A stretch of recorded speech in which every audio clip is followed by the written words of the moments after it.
Estamos conversando en Laburante sobre uno de los temas seguramente de mayor preocupación de trabajadores y trabajadoras. Cuando hablamos de riesgo de trabajo, de enfermedades en el trabajo, de accidentes en el trabajo, estamos hablando de que se están desequilibrando los mecanismos de protección en el momento de mayor vulnerabilidad de un hombre o una mujer que está trabajando.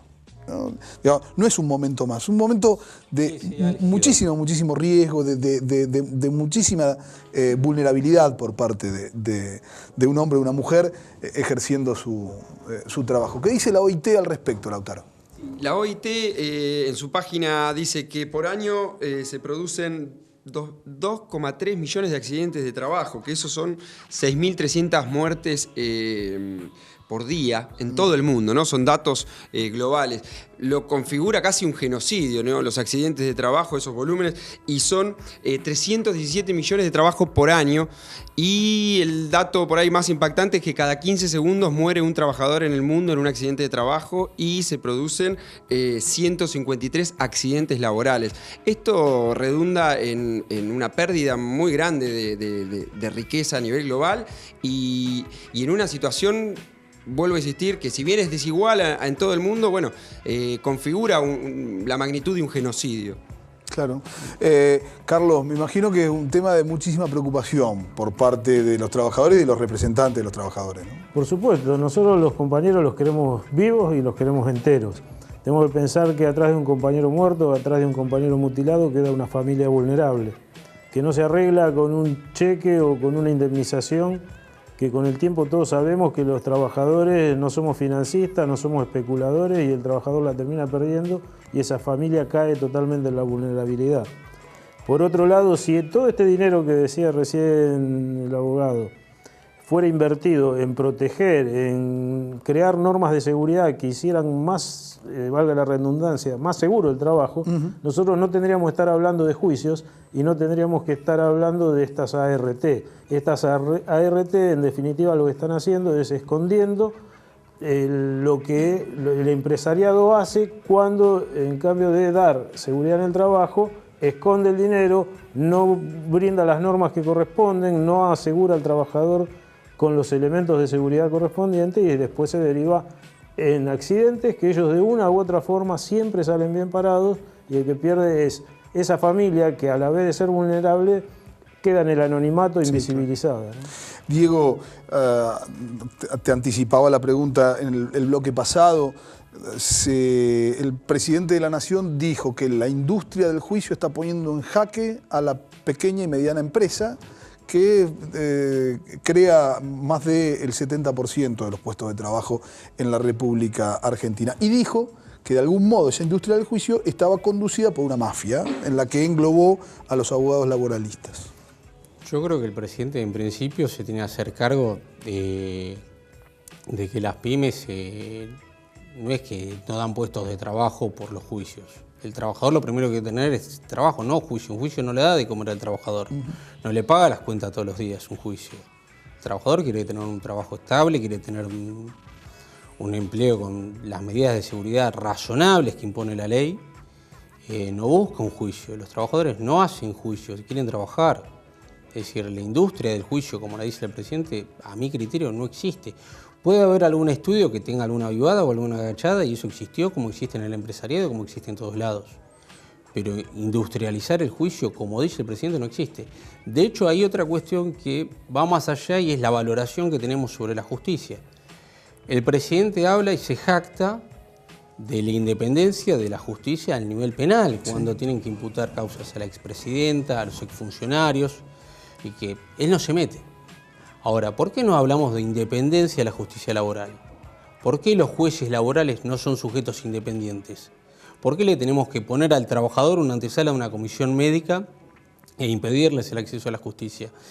Un juez laboral es tan juez como un juez penal y la independencia tiene que ser garantizada para ambos.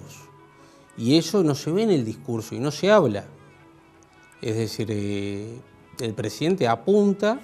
Ahí se cae el republicanismo, ¿no? Ahí se cae, se Claro. desbarata el republicanismo y lo que aparece en definitiva, lo que irrumpe en definitiva es, bueno, el presidente y el gabinete son parte de un sector, de un determinado sector de la economía de la Argentina que no es precisamente el sector trabajador, ¿no? Exacto. Pero bueno, ellos defienden los intereses corporativos los cuales representan.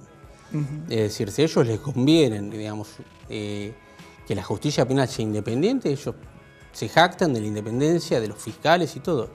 Bueno, pero la justicia laboral también son jueces y son independientes. ¿Qué hay de malo que un juez intervenga y decida cuál es la indemnización justa para el trabajador? No hay nada malo. Intrínsecamente creo que eso está valorable. Porque realmente va a haber un juez, en este caso en la provincia de Buenos Aires, un tribunal, que va a decir con justicia y equidad qué es lo que le corresponde a este trabajador que fue damnificado o por una enfermedad profesional o por un accidente de trabajo. Bien.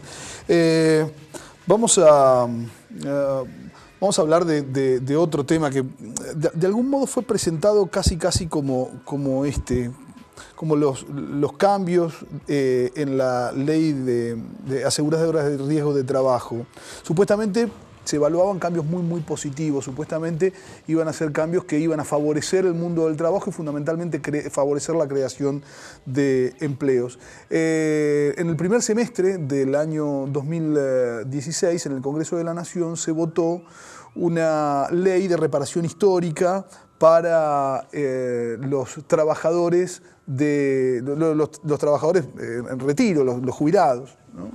Se dijo que se iba a compensar en forma importante a cientos de miles, millones de jubilados en la República Argentina. Entre otras cosas, de lo que poco se habla, en ese paquete también estaba adentro la posibilidad de que los fondos de garantía de sustentabilidad del ANSES, aquellos fondos que acudieron al mundo del trabajo en momentos de desequilibrio, año 2009, por ejemplo, para compensar salarios en aquellas empresas que decían tener serios inconvenientes para poder pagarlo, esos fondos pueden ser rematables.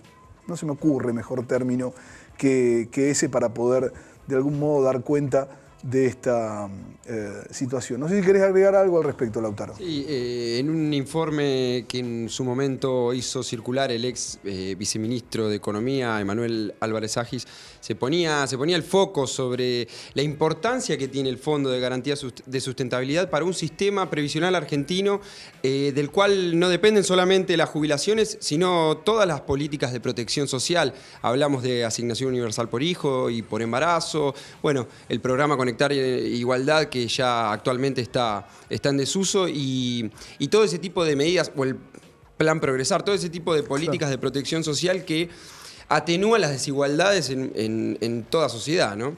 Exactamente. Una problemática que afecta también y muchísimo al mundo del trabajo, porque la demanda de los trabajadores jubilados, al fin y al cabo, es una demanda permanente, histórica y por cierto, saludable, ¿no? Sí. Esto no es nuevo, esto nos hace acordar un poco, nos trae a la memoria a Norma Pla, sí, a Imisco, claro, cuando los veíamos en la calle peleando solos prácticamente, porque era la explosión del neoliberalismo y los sindicatos en esa época, tenemos que hacer la autocrítica de lo que hoy estamos al frente, se habían puesto a un costado y dejaban hacer, por decirlo de alguna forma. Ellos encararon la lucha. Y con el tiempo, bueno, esa lucha que ellos llevaron a cabo se vio, encontró respuesta en lo que fue el gobierno de los 12 años del kirchnerismo, donde llegamos a tener prácticamente el 100% de los que están en edad de jubilarse con alguna jubilación o algún tipo de pensión, alguna asistencia económica que le permitía vivir. Lamentablemente, hoy se apunta por un lado a eso, pero se apunta porque se sabe que los fondos del ANSES representan el 60% del presupuesto nacional. O sea, si van por plata, van a ir ahí. Claro. Suponen que es el lugar que menos posibilidades tiene de presentar batalla. En este caso, bueno, yo pertenezco a un gremio que junto con algunos otros gremios hemos hecho un frente y estamos dispuestos a no volver a repetir esa vieja historia de que mientras el neoliberalismo se come la conquista que le costó, vaya la redundancia, al pueblo conseguir. Ellos miran para un costado, todos sabemos que mirar a un costado nunca es gratis. Hemos visto a algunos compañeros dirigentes crecer y hoy son más empresarios que dirigentes. Por suerte tenemos una camada nueva de dirigentes gremiales que miramos para otro lado, que estamos muy atentos y muy preocupados por lo que hoy está pasando. Y no los vamos a dejar solos los jubilados. Diego, lo último, y ya te libero, pero no existe una justicia previsional. Sí hay abogados que se especializan, ¿no?, en previsionalismo, pero no existe una justicia previsional. Son muchos abogados laboralistas los que, en definitiva, vieron cómo su cliente, que tenía una demanda con el Estado porque consideraba que se había jubilado con mucho menos de lo que se tenía que jubilar, fue de algún modo obligado a desertar, a retirar esa demanda en función de este fondo de reparación histórica que para muchos jubilados significó menos de 50 pesos. El tema es la justicia previsional, que acá en La Plata lo llevan adelante los juzgados federales, y no así en Capital Federal, que sí hay un fuero especializado. Es decir, las causas federales tardan años y años y años, y la expectativa de un jubilado de 65, 70 años es muy corta. Exactamente. Entonces es jugar con la necesidad de decir, yo te doy una migaja, es decir, y vos resignás tu pan. ¿Por qué? Porque sería más fácil y más ético decir, bueno, pongamos o más jueces a trabajar o demos una condición mayor a esta problemática. Y lo que buscan es el oportunismo de decir, bueno, ¿qué pasa lo mismo también con el tema de la RT? Es decir, te doy esto y agarralo. Una cuestión coercitiva. Exacto, permanente. Especulan con la necesidad y con el hambre de la gente, porque no estás hablando que el sector afectado es el empresario, estás hablando que el sector afectado es el laburante. Y eso, este gobierno es lo que se especializa, de decir que la causa de que el país no crezca y un montón de cosas la tienen los trabajadores, los que hacen reclamos. Es decir, el que trabaja y reclama sus derechos es lo más justo. Y cuanto mayor problemáticas de desempleo haya, hay que proteger lo más fuerte el empleo que hay, no es al revés. No es que desprotegiendo el empleo se genera más empleo. Es decir, hay que conservar las fuentes de trabajo y protegerlas al máximo y ver cómo se genera más empleo. Bien. Y es un debate que por ahí es mucho más profundo de lo que uno se imagina. Diego, muchísimas gracias por haber visitado Laburantes. Te vamos a volver a convocar, por cierto. Carlos, te pido que te quedes un ratito más. Nos metemos en lo que consideramos, sin lugar a dudas, va a ser uno de los temas de la semana, la intervención del gremio Canillitas en el Distrito Capital. La Corte Suprema nos dieron aquella elección que sacamos el 89%, ratificaron el triunfo nuestro, pero había una causa penal que habían iniciado por adulteración de documento privado, supuestamente en el ingreso de algunos afiliados a aquella asamblea que hicimos de Junta Electoral. Esa causa prescribió. Nosotros pedimos la prescripción y el juez nunca la otorgó. Es más, nos citó a declarar y yo me ajusté a derecho y hice uso de mis facultades constitucionales para no declarar hasta tanto no determinara la prescripción y la nulidad de la misma, pero siguió avanzando. Y en el término de estos últimos 20 días, un mes, increíblemente cómo se dispara esta causa que está en el juzgado del doctor Martínez Di Giorgi y la secretaria de la Cámara Lara, Verónica Lara. Primero, haciendo una acción hoy, esta mañana, llegando 6 micros de gendarmería con 100 gendarmes, toman el sindicato por una orden de allanamiento. Ya no la considera una adulteración de documento privado, sino de documento público. ¿Qué significa esto? Que una causa de 2 años pasa a tener 6 años, con lo cual él se cubre para no quedar con la prescripción y mantenerme en esta situación. Pero además, él, en los fundamentos de su consideración, donde funda la intervención, cita la Ley de Asociaciones Profesionales, el artículo 56 de la Ley 23.551, claramente en una violación donde él no tiene facultades. Mire, Víctor Hugo, yo nunca en mi vida fui neutral. Primero, tengo pertenencia de clase a la clase trabajadora y como canillita defiendo mis intereses, los intereses de los trabajadores y claramente los patronos suelen presionar. Y evidentemente acá hay un juego de poderes que va por encima de nosotros y que han generado todo esto. Nosotros nos expresamos políticamente y hay mucha gente que le cuesta y le molesta que nos expresemos políticamente, ya sea el establishment empresarial comunicacional, ya sea un sector de la justicia o en este caso el gobierno nacional a través del Ministerio de Trabajo. Bien, le agradecemos mucho a C5N, ¿no? La sesión de las imágenes. Lo escuchábamos a Omar Plaini, entrevistado por Víctor Hugo Morales, ayer a la tarde, cuando hacía apenas horas nos enterábamos que el secretario general de los Canillitas era desplazado con una intervención de la justicia, el gremio quedaba intervenido y además Omar Plaini era procesado en ese sentido. Carlos, ¿qué decir de lo que está pasando? Me contaba fuera del aire que habías estado tomando un café y charlando un poco del panorama, de un incierto panorama con Omar en las últimas horas. Sí, el tema es los gremios estamos un poco preocupados porque vemos una avanzada terrible, un avasallamiento de derechos que viene como en una catarata. Y los derechos no son adquiridos por personas individuales, generalmente son derechos que se adquieren en luchas colectivas y para poder desarrollar esas luchas colectivas se acude a organizaciones y los gremios son organizaciones colectivas, ni más ni menos. Producto de que cuando quieren avasallar con esos derechos, lo que les garantiza poder hacerlo es ir avanzar sobre las organizaciones que han adquirido, que han conquistado esos derechos. Por lo tanto, avanzan como el otro día en la represión, en la 9 de julio contra los cooperativistas, cuando ya estaba todo pactado, provocaron y produjeron una represión que a los ojos del incauto, del que no está informado, pareciera que son organizaciones violentas, pero que cuando se desmenuza la información se llega a la conclusión de que fue una provocación, de que fue armado para que se produzca eso, y con eso después tratar de avalar un avasallamiento de derechos y de conquistas que hacen a la vida diaria de los habitantes de este país, de los ciudadanos y fundamentalmente de la clase trabajadora. Interesante esto último que nos contás.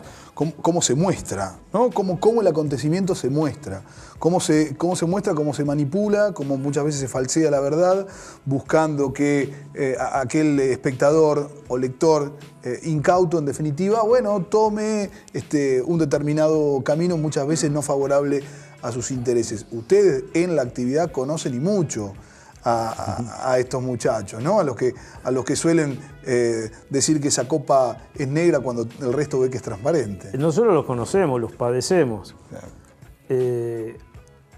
Yendo al caso puntual del Sindicato Capital, de Omar Plaini, porque ellos hacen foco en Omar Plaini al punto que lo procesan a él y a la vez le dictan falta de mérito a toda la comisión que lo acompaña, los 6 que lo acompañaban.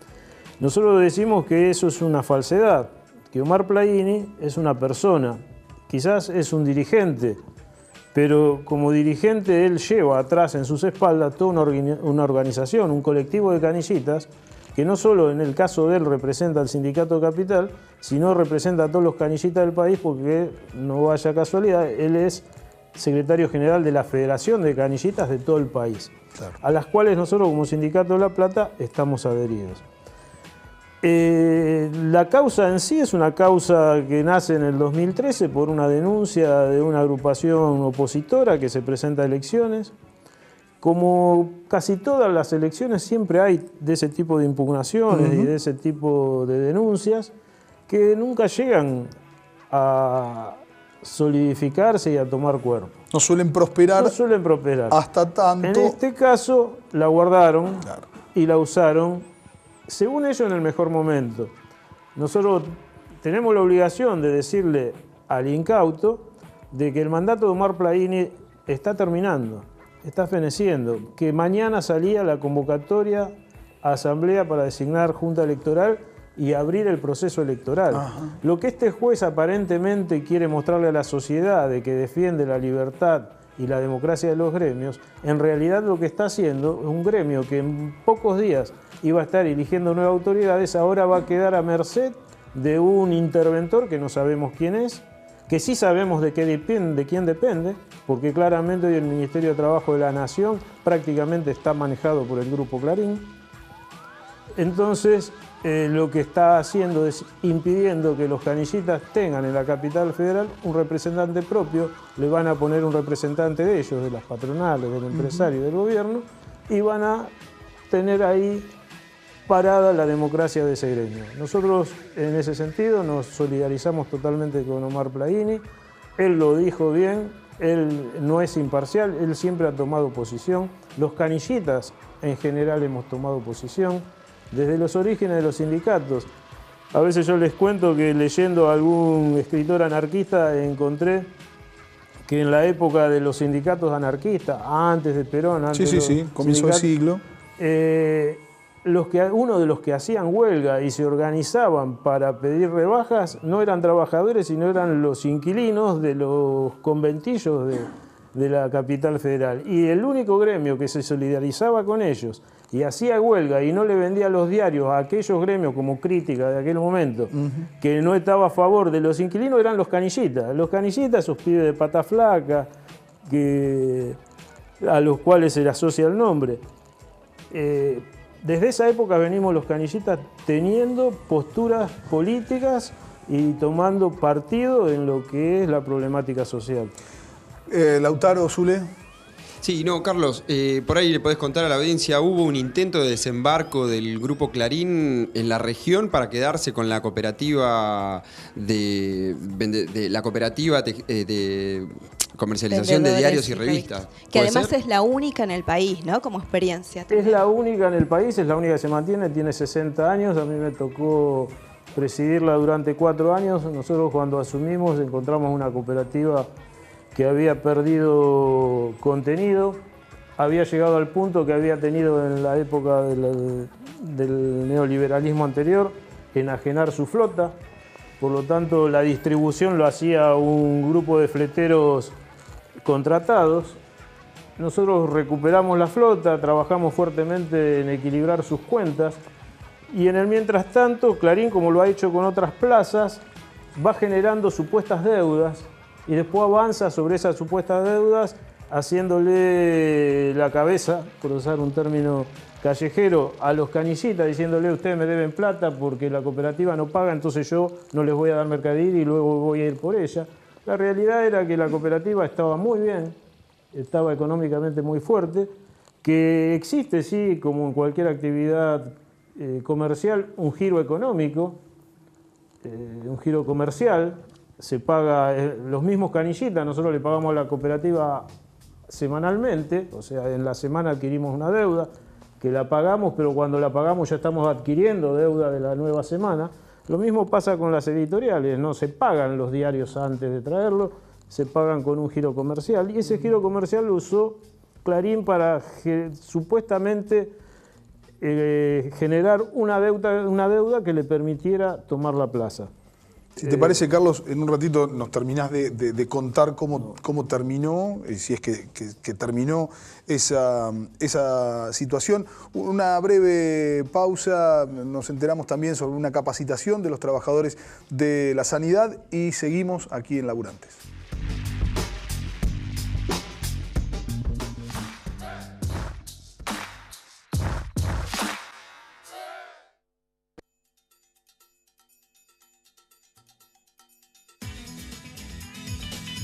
Hoy nos encontramos acá, reunidos en una capacitación político-sindical para todos los compañeros jóvenes sindicalistas.